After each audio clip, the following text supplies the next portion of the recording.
And my dear schoolmates and other dignitaries, Assalamu alaikum.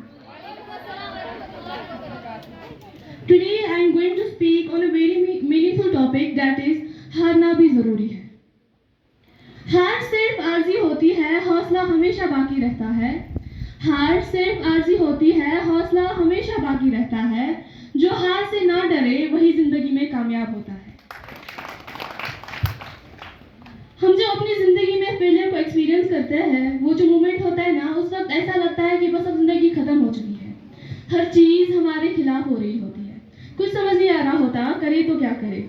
कहीं कोई उम्मीद नजर नहीं आती. हम बिल्कुल टूट जाते हैं, बिखर जाते हैं. पर पता है क्या, जब सिचुएशन सबसे ज्यादा खराब होती है, असल में जिंदगी वहीं से बदलना शुरू होती है. यही वक्त होता है जहाँ हमें टफ बनना पड़ता है, खुद को समझाना पड़ता है it's okay to fail.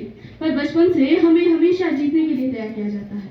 Her bar success की बात बताई जाती है, उसकी इंपॉर्टेंस बताई जाती है. पर अगर गलती से फेल हो गए तो फेलियर से कैसे डील करना है, इस पर कोई बात ही नहीं करना चाहता. क्योंकि यहाँ तो पहले ही सबकी डिक्शनरी में फेलियर एक नेगेटिव वर्ड है. वो समझते हैं कि फेल होना मतलब तुम नाकाबिल हो, तुम कमजोर हो, तुम कुछ नहीं कर सकते. पर मुझे ऐसा लगता है कि जितना ज्यादा जोर सक्सेस पर दिया जाता है, उससे कई ज्यादा फेलियर रिजेक्शन जरूरी है. ये बात हमें बचपन से सिखानी चाहिए. क्योंकि जब हम फेल होते हैं तो हमें पता ही नहीं होता कि करना क्या है, आगे कैसे बढ़ना है. हमें लगता है कि हम लाइफ में फेल हो रहे हैं, और शायद इसीलिए सक्सेस अच्छी है और फेलियर तो क्या कहेंगे, फ्यूचर क्या होगा तुम्हारा, इस डर से हम में हिम्मत ही नहीं रहती फिर से खड़े होने की. बस बड़ा आदमी बनना है, बस फर्स्ट आना है, सिलेक्ट होना है, बड़ा आदमी बनना है, ये सब अच्छा है. पर हालातों से कैसे लड़ना है, चीजों को बिना डरे कैसे फेस करना है, ये भी तो जीतने का ही हिस्सा है. पर हमें कभी ये सिखाया ही नहीं गया कि रिजल्ट्स पर नहीं, सक्सेस पर ध्यान देना चाहिए. बताना चाहिए कि हारना भी जरूरी है. अगर ये स्ट्रगल चैलेंज नहीं होंगे तो तुम कैसे बेहतर हो पाओगे, कैसे कोई नई चीज सीख पाओगे. इसीलिए अगर कोई ऐसा मोमेंट आया है जिसने तुम्हें तोड़ दिया है, तुम गिर गए हो, तुम फेल हो गए हो, चाहे वो अपने रिश्ते में, काम में या अपने सपने से, देन कांग्रेचुलेशंस. क्योंकि तुम्हारा सबसे बड़ा फेलियर ही तुम्हारी जिंदगी का टर्निंग पॉइंट बन सकता है. फेलियर कोई फाइनल नहीं है, बस तुम प्रोसेस में हो सक्सेस की. वो खुशी, वो प्राउड वाली फीलिंग्स ओवरनाइट सक्सेस से नहीं मिलती, जो 1000 बार गिर के उठने से मिलती है. हाँ, बुरा लगता है फेल होना, लेकिन जरूरी भी है. सोचो तुम नई तरकीबें कब आजमाते हो, जब पुरानी तरकीबें काम करना बंद कर देती है. तुम पुराने रिश्ते पर ध्यान कब देते हो, जब रिश्ता टूटने की कगार पर आ जाता है.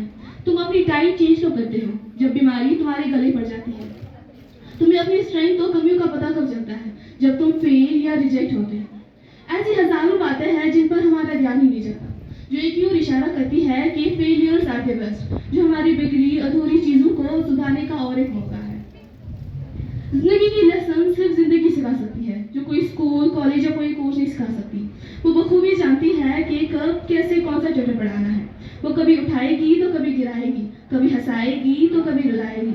अब देखो ना, मंजिल इतनी ऊंची है और वो भी आसानी से मिल जाए, ऐसा तो हो ही नहीं सकता.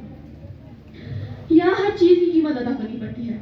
You know what? You will never truly enjoy success until you taste failure. जिंदगी बार बार चैलेंज करेगी, but don't say why me, say try me.